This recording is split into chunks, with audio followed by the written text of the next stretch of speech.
қазақ тіл сабағы үстірмесінен қазір мен топқа бөлініп алдық. Мен сендердің топтарыңда мынандай бөліп алдым. Әлеуметтік желідегі каналдар бойынша алдым.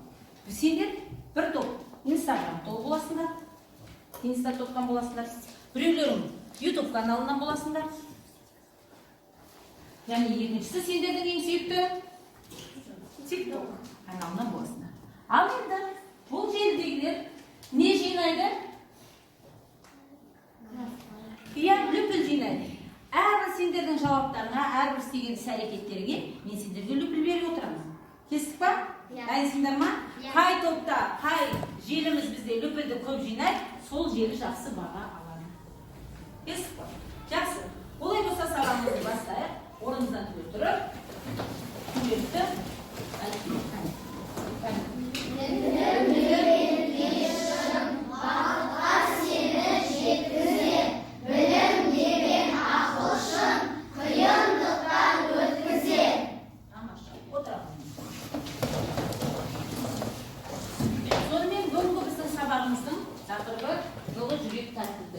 пайымдау мәтіннің мазмұндық және құрылымдық ерекшеліктері.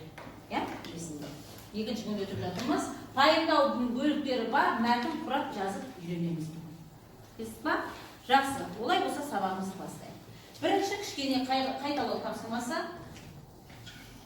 Айталау жүрейік. Жалпы миға шабуыл. Мәтін туралы не білеміз? Қысқаша айтып жүрейік. Жалпы мәтін бірінші топтан бастайық. Шыға қойыңдар. Екі спикер шығыңдар.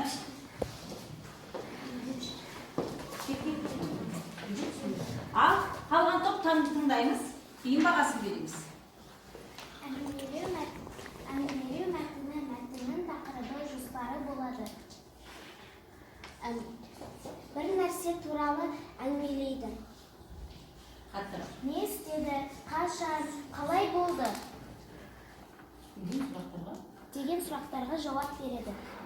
Қандай да бір нәрсе туралы хабарланады. Тамаша. Қанағаттаныңдар ма, сұрақтарың бар ма? Жақсы, тамаша. Отыра қойыңдар. Отыра қойыңдар. Әнеліге қоя қойыңдар.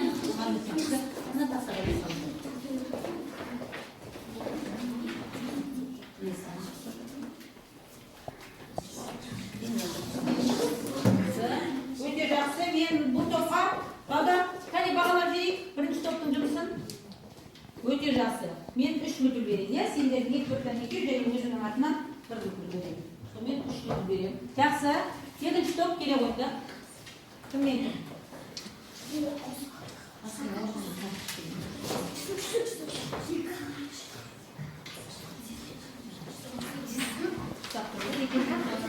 Ал тыңдаймыз бірінші топ. Сипаттау мәтіні. Сипаттау мәтінінің сұрақтары қандай? Ол адамның табиғаттың оқиғаның көріністері сипатталады, жоспар қойылады, негіз ой болады. Және ат қойылады. Және ат қойылады. Түсіндік па? Сұрақтарың бар ма? Сипаттау мәтіні бойынша? Жақсы, тамаша. Ал бағалап жеңдер екінші топта? Бағалап жеңдер екінші топта. Рамазан? Өте жақсы, тамаша. Анау топқа қойы салыңдар. Бұл топқа да 3 лүпілден беремін. Өте жақсы, жарайсыңдар. Келесі 3 топ шыға қойыңдар.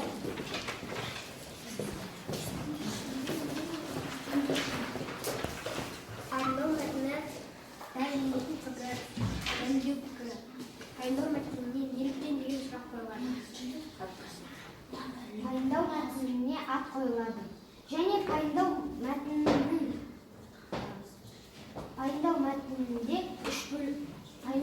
3 бөліктен тұрады. Және ол жерде қыстырма сөздер мен көмекші сөздер болады. Қандай, нені талап етеді дейді? Тағы біз айтып жүріңізші, пайымдау мәтіні. Қандай бөлімдерден? Құрылымы қандай болады? Көмекші сөздердің болады. Және бөлімдері дәлелденетін пікір және дәлелдеу пікірлер болады дейді. Бірнеше. Және пайымдау мәтіннің ана мәтіндерден ерекшелігі не деп алған? және 3 бөліктен бөлек тағы бірнеше бөліктері болуы мүмкін. Тамаша, өте жақсы. Үшінші топты бағалап жіберейік, қане 2 топ бағалап жіберейік. Өте жақсы. Тамаша, жарайсыңдар, ана жерге қойып қойыңдар. Өте жақсы болсыздар. Сендерге де 3 топ берейін ба? Өте жақсы, тамаша. Ал естеріңе түсіріп жіберіңдер. Мен мына тақтада менде дайындап келдім сендерге қайталау ретінде, иә? Не үшін не істеді? Қандай және не үшін деген сұрақтар болады, және 3 мәтіннің түрі. Түсінді қой, иә? Есімізге түсті ма? Жақсы. Біз енді сол бүгін пайымдау мәтінмен ары қарай жұмыс істеуді бастаймыз. Сонымен пайымдау мәтін туралы айта кетейік. Пайымдау мәтіннің ерекшелігі сонда неге бұның құрылымын жеке алып қарастырып жатырмыз? Өйткені пайымдау мәтіннің құрылымы кішкене ана 2 мәтінге қарағанда өзгеше. Ол өзі бірнеше бөліктерден жүреді. Бірінші дәлелдеуді талап етеді және дәлелденетін арнайы пікір болады. Соның арқасында ол жерде бірнеше негізгі бөлімнің өзі бірнеше бөліктерден тұрады. Және ол жерде қандай сөздер болады дедік? Қыстырма сөздер немесе көмекші сөздер болады деп айтылды. Солардың арқасында оны yapады. Ал енді кішкене сендердің мынау желілерінде кішкене лүпілдер көбейсін деп мен сендер кішкене тағы осы пайымдау мәтінге байланысты қосымша сұрақ қойып жіберейін. Сендер қандай сол жерде қолданылатын көмекші қыстырма сөздерді білесіңдер? Бір қол өтіп. Өйткені тамаша дауыстарын қатырақ шығарып Абдулмади. Ол сұрақ. Алина. Себебі тамаша арқат. Біріншіден. Яғни. Яки тамаша. Сондықтан өте жақсы. Дания. Неге десеңіз өте жақсы Диас. Сол себепті. Тағы бар ма? Қоса.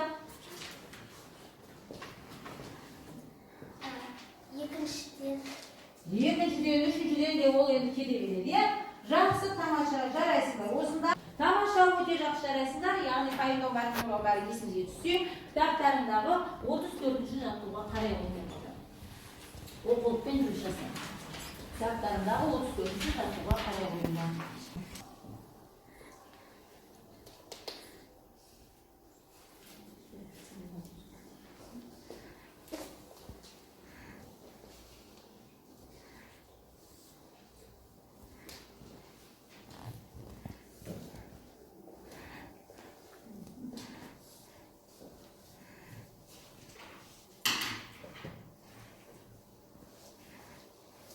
Бенгаз парақ беремін, дәптеріңізге қосыңдар болады. Параққа қазір бәрінде пайымдау мәтінін құрастырасыздар. Қандай пайымдау мәтінін құрастырасыз, қазір мен сіздерге айтамын. Сіз сендер пайымдау мәтінін жасайсыздар. Кесіп па?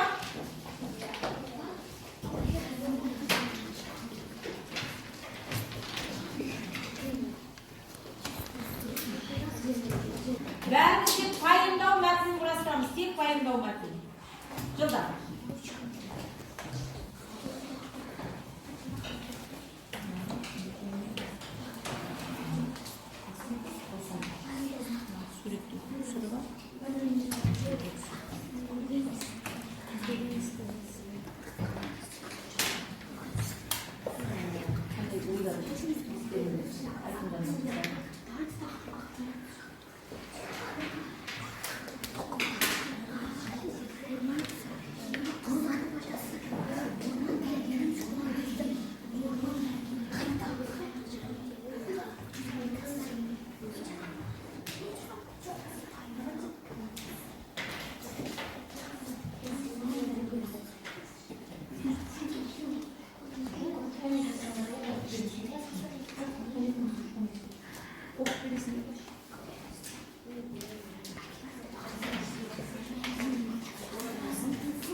Dayın ekan öte жақсы тамаша. Sayıp koydumlar, 2 top koyup.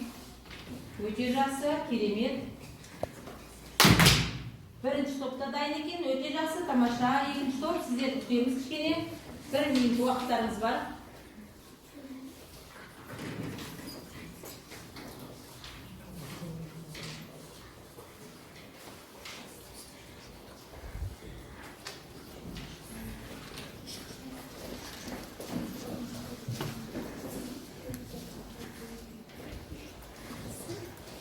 Bola oyunlar, ikkinchi top vaqtida Kızım bola oyunlar.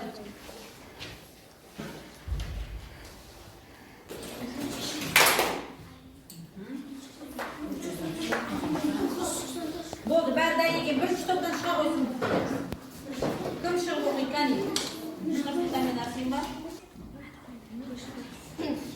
Kiyeli kız karnavaş adamlarga көмектеседі. Себебі ол киелі құс қарлығаш ұясын адамдар арасына салады. Неге десеңіз, жыртқыш аңдардан қорғанды, ол өте қамқор, сондықтан оны киелі құс деп атаймыз. Тамаша, өте жақсы. Тыңдай. Көкөністердің пайдасы. Көкөністер бақшада өсіріледі. Көкөністер біздің ағзамызға пайдалы. Біріншіден, көкөністерде көптеген дәрумендер бар. Екіншіден, әрқайсымыз адамға пайдасы тиетін қасиеттері бар. Үшіншіден, кімде көкөніс жемесе әлсіреп қалады. Сондықтан көкөністер жиі жеп тұру пайдалы. Өте жақсы шығар ойындар.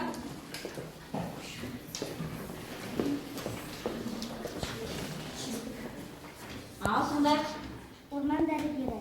Тоқылдақ орман құсы. Ол ағаштағы зиянды жәндіктерді тазалайды. Олар құмырсқаны, құрттар, қоңыздарды талдан тазалап кетеді. Сондықтан оны орман дәрігері дейді. Тамаша. Жақсы, өте жақсы тамаша. Өте жақсы. Екі үлпіл беремін тағы да сендерге. Өте жақсы. Жарайсыңдар, тамаша. Тамаша. Өте жақсы. Сонымен сабағымызды қорытындылай келе, жалпы пайымдау мәтіндеді. Кәне, Арсен. Пайымдау мәтіннің ерекшелігі бұл оның көмекші сөздер және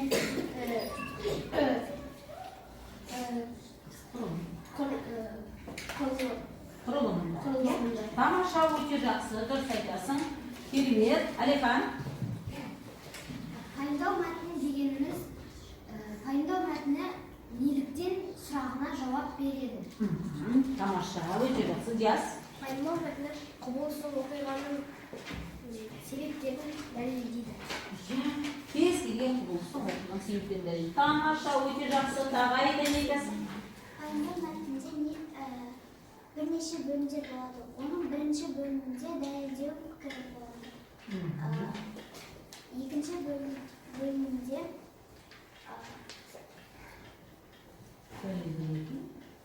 дәлелдеу пікір бар.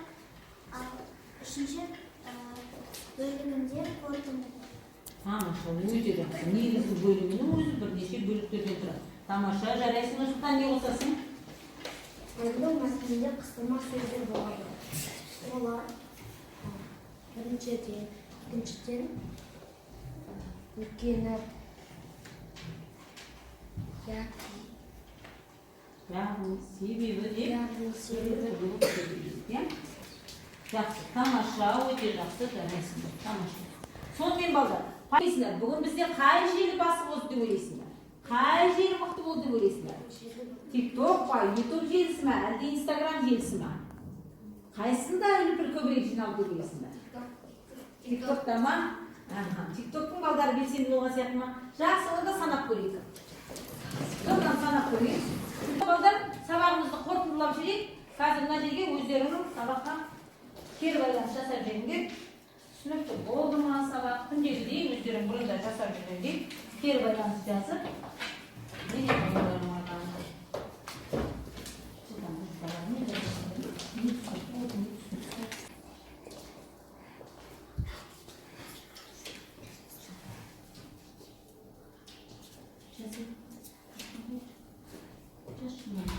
Атыңды жазда. Аттарыңды жазыңдар міндетті түрде.